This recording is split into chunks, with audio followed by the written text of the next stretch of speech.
السلام عليكم. بن جامع يصدم مرتزقة فاغنر الروسية ويهدد رئيس المجلس الانقلابي بمالي وتدخل الجزائر.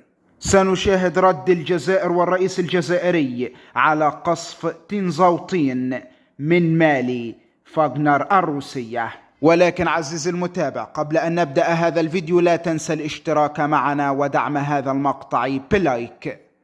وبدأت الجزائر تتحرك أخيرا بعد التجاوزات الأخيرة من مالي في المنطقة الحدودية المتاخمة للجزائر، حيث تحدث مندوب الجزائر لدى هيئة الأمم المتحدة بكل قوة عمار بن جامع حينما قال أن هنالك دولا تساند مالي في القصف الذي يحدث على الحدود الجزائرية، وهذه الدول مجاورة للجزائر ومالي ومنها دولا عربية، ورغم ما يفعلونه لا يخضعون للمساءلة ضد أي طرف.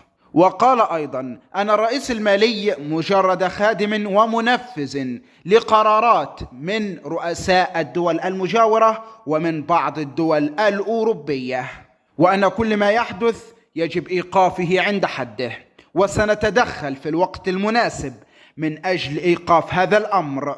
وهذه الدول تقترف جرائم بحق الإنسانية الدولية ويجب إيقافها عند حدها، ولن يستطيع أحد الوقوف ضد الجزائر عندما تفعل ذلك. أتمنى عزيزي المتابع أن تشاركنا رأيك في التعليقات، والسلام عليكم ورحمة الله.